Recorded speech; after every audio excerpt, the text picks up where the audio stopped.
I just killed them. 3 record-breaking seeds. I just killed them. Tiger King, 2405 guns, Pennsylvania state record, and Ruby, world record for a pumpkin propagated not from a seed. I killed them. I killed all 3 of them. It's too early in the season for mistakes already. Oh yeah! Welcome back to Hematitehomestead. Pumpkinmania 2023. Ooh yeah! Stronger, better, bigger, yeah. This year, Hulk came in and introduced you to Pumpkinmania 2023, yeah. And then Hans and Franz pumpkins you up for a little bit. Ooh, yeah. And then a little magic show, getting the seeds. But all that's over with. Ooh, yeah. Today, it's all about putting seeds in the dirt. That's right, putting seeds in the dirt. Stop recording. Stop. Cut. Enough. No more.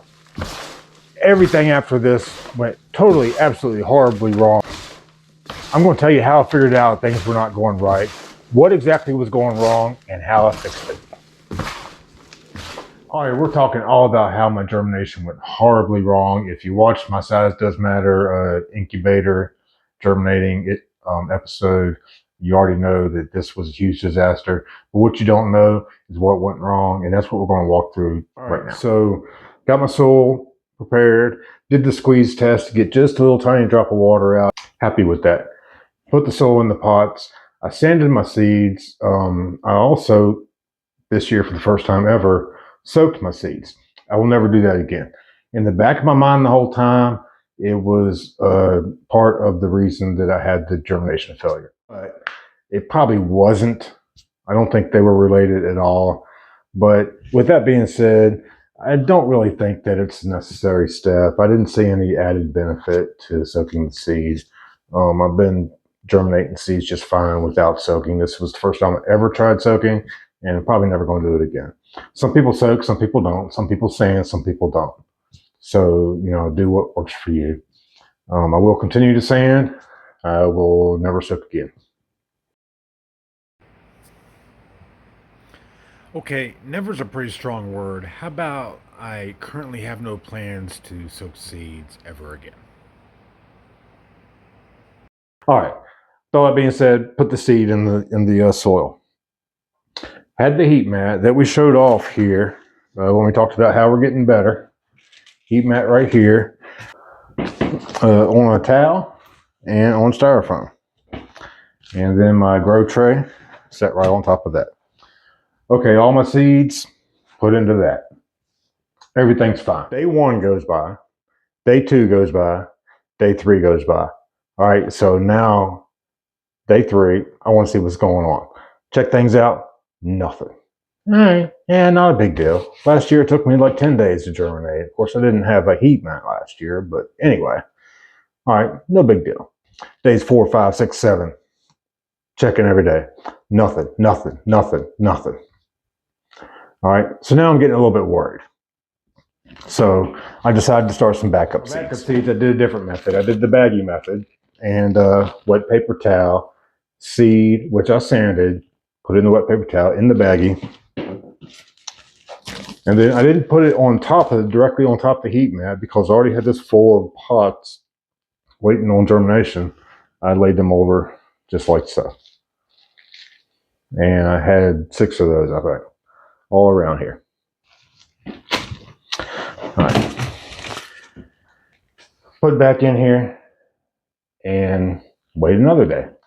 All right, this is where things start to show me that something's not right. Next day, I come in here to check, and all the baggies I put in this thing were bone dry. I mean, bone desert dry. And I'm thinking, what in the world? What is going on here? All right, I get them out, I get them wet, I put them back in. Now I'm scratching my head going, what in the world is going on? I don't understand what's going on. All right. Initially, At this stage, I already know I got a problem. It's starting to click in the brain. Something's not right. I have a thermometer in my outpile grow tent, which I have removed now because I've got it out in the farrowing barn. And it was pushing 100 degrees in here. I had it closed, okay? Well, no big deal, I thought. I turned on the vent fan. Ran the vent fan for a whole day. Didn't help. So ultimately, I came back in here and opened it up.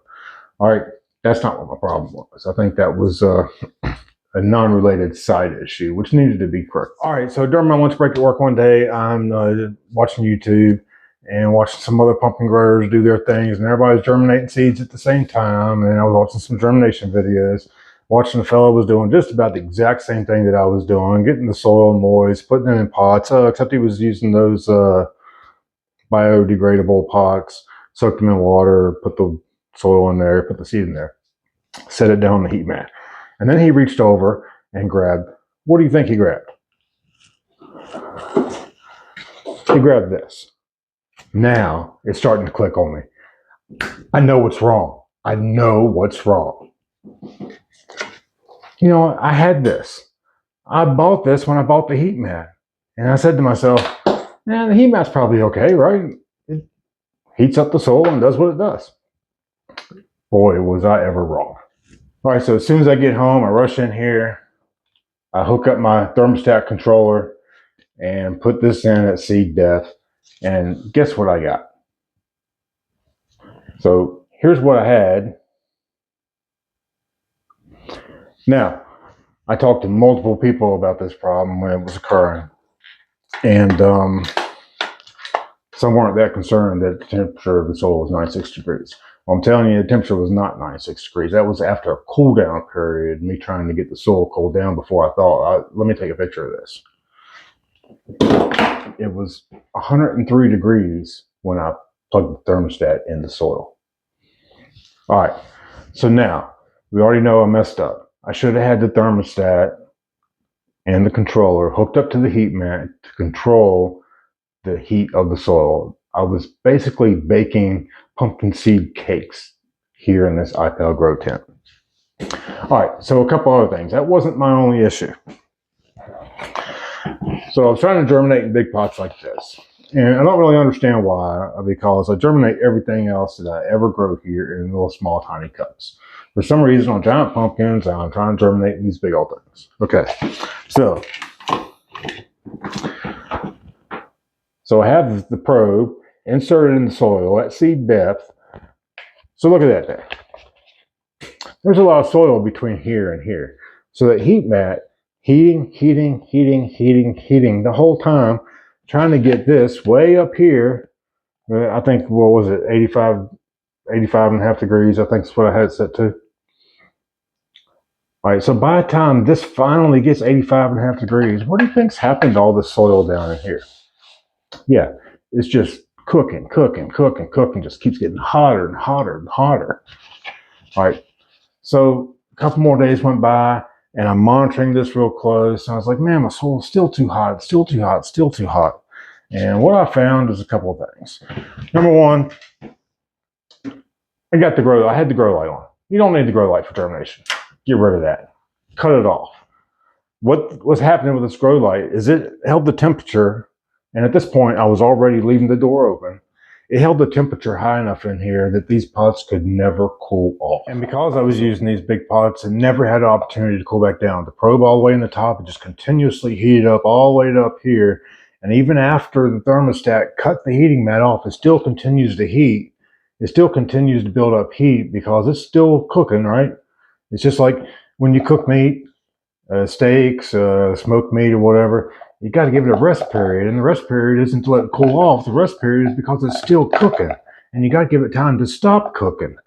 And that's exactly what was going on here, is the heat mat would turn off just like the thermostat was supposed to do, but it took so much to get the heat up to all the way up in here that it just never had opportunity to cool down. And by the time it finally cooled down, it cools from the top down, right? And by the time it finally cooled down and the thermostat would kick in and say, oh, it's got to be heated up, heat it back up, heat it back up. And then just a continuous vicious cycle of doing the wrong thing. So once heat mat got the probe at the top to 85 degrees, finally, after heating up all this, and essentially what happened was that this grow light maintained that heat and didn't allow it to cool down. So how did I fix this? I went back to my trusted and true method of germinating in these. Little drill hole in the bottom and just a little bit of soil, put the seed right in the top, covered it in plastic. I actually ran these in the incubator at 100% germination after just 3 days. Most everything in there germinated in 24 to 36 hours. All right, so those are all the problems that I encountered and how I fixed them. Number one, I didn't need the door open on this. Number two, I didn't need the grow light on at all. You don't need that for germination. And number three, I didn't start off with this, but even if I had had this, my setup in here would have been detrimental using these big pots. So this is what turned out to work best for me. Seed in the middle, soil moist enough to just drop a little drop, and that's what worked for me. I don't know why I did things different this year. I think I was trying to rush the process, speed it up, get ahead of the game, and it ended up costing me 14 days. Last year I had no problem germinating seeds. Everything was a little bit slow. A few didn't germinate. I started back up, so it was no big deal. Everything was a little bit slow. It was like in the 10 to 11 day range. My test plants that I did this year were all in the 7 to 8 day range. I just had them sitting over there on the shelf underneath some grow lights. No heat at all. Well, I don't know why I was trying to go through all this. I had tried and true methods that have worked for me in the past. I'm just trying to speed it up and get ahead of the game. The important thing is that I learned, and that's what it's all about. You got to continue to grow, continue to get better, and that's how I'm going to reach my goal of getting one fruit to one scale this year, is by continuing to get better. All right, thanks so much for watching that. If you follow the channel, I'm not showing you much of what you can do, but it turns out I'm pretty good at showing you what you shouldn't be doing. So you're welcome for that. Big thanks to all the folks that helped me out in my problem with seeds and with figuring out what was going on.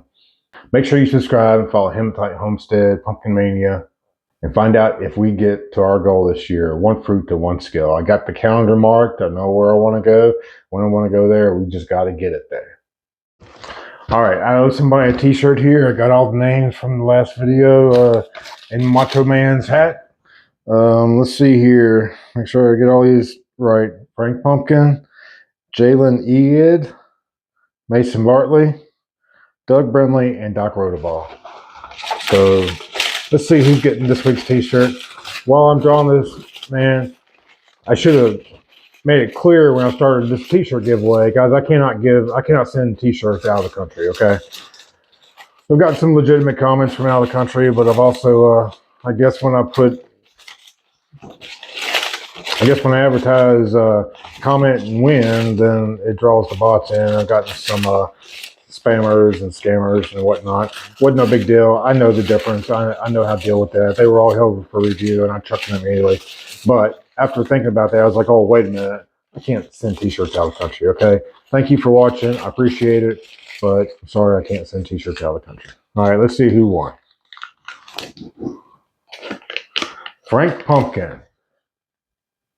Frank Pumpkin, you got a Pumpkinmania 2023 t-shirt coming your way. Hey, you know what? I never told anybody. How can you get your t-shirt? Look, all you got to do is Facebook message Hematitehomestead.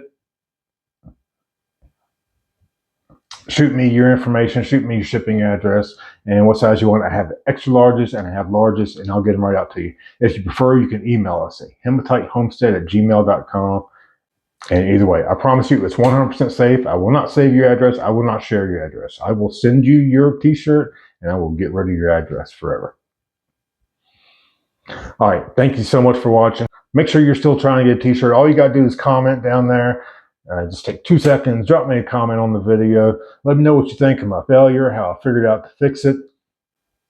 hit that subscribe button. Make sure you look for Hematitehomestead on Facebook, Instagram, and TikTok. Thanks so much for watching, and I will see you next time.